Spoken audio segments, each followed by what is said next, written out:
The number of Americans filing for first-time unemployment claims rose last week, ending a 6-week streak of improving job numbers. The Labor Department reports 412,000 people filed initial jobless claims for the week ending June 12th. That is up 37,000 from the previous week. This is the first time unemployment claims have gone up since April. However, the 4-week moving average still remains at a pandemic low. Lori Bettinger joins me now to discuss. She is the co-president of BancAlliance and the former director of the Troubled Asset Relief Program during the Obama administration. Lori, welcome. Great to see you again. So why are we seeing this spike in initial unemployment claims after 6 straight weeks of declining numbers? Thanks so much for having me back. And I think you used the correct word in beforehand. Is this a speed bump? And to me, this really is a speed bump. On one hand, this is the interesting thing about economic data, right? You can look at it and say, oh, there's a little bit of a blip. This must mean that, the recovery isn't on track or things are getting worse. Or you can look at a slight change and say, maybe there's some trends that we need to better understand, but I think that things are moving in the right direction. And of course, none of that is to dismiss the impact that, this has on the families who are filing for unemployment for the first time this past week. For them, whether it's a blip or a trend doesn't matter. I mean, this is very real.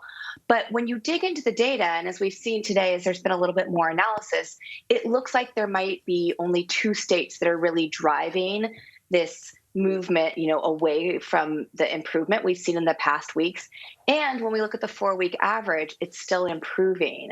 So I think that, it's not clear that this is sort of something that's so bad that policymakers have to stop and change direction. But on the other hand, is this what you'd like to see at this point? No, you'd like to see continual improvement. So like with so many of this economic data that's coming out, we're just going to have to wait and see, do we have a trend here? Or as we start to normalize, should we expect that the data is just going to be moving week by week and we can't read that much into a slight change, one direction or the other? And Lori, as we've been reporting, 25 states are ending federal unemployment benefits over the next few weeks. Is this playing a role in the numbers we're seeing? It's a great question, and I would say it's not playing a role yet. As you mentioned, over half the states are going to be ending these supplemental employment benefits that were put in place to mitigate some of the worst effects of the pandemic on the job market. They were all supposed to expire in September. They've been extended a number of times. But now, we're going to see half the states. And I think that the first 8 states are actually expiring their enhanced benefits starting this week. So we can't yet see the effect of that. But as we've talked about and everyone's heard probably many times, there's a number of different factors that might be driving this mismatch between employers who need to hire and people who aren't ready to return to the workforce. It could be continued fear of contracting COVID. It could be childcare issues, and the summer doesn't necessarily make that any better.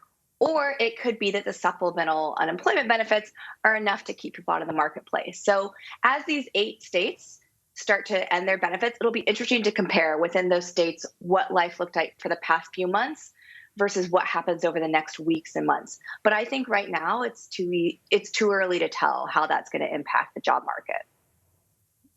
Right. And, as of course you mentioned, the 4-week moving average is still at its lowest point, since March 2020. What do you consider a better barometer of how the nation's recovery efforts are going? I would tend to look at that 4-week moving average because, again, there you don't necessarily, as I mentioned, there might be 2 states that are driving this. Those sort of effects aren't going to be quite as obvious when you're looking over a longer period of time. And in particular, as we see some of the largest states in the country who really drive a lot of the economy, California and New York, as they fully reopen, I think that, they will probably have, to some extent, a disproportionate impact on the employment market. And so we could still see, continued employment. But again, just as those 2 states could potentially in the coming weeks drive a big uptick, that might not be representative of the economy as a whole. So that's why I think we're going to still need to look at averages over a number of weeks rather than just any particular week on its own. Right. It'll be really interesting to see what happens in New York and California as those states get fully up and running again. Well, Lori Bettinger, thank you so much for joining us. As always, we appreciate your insight. Thank Thanks so much for having me.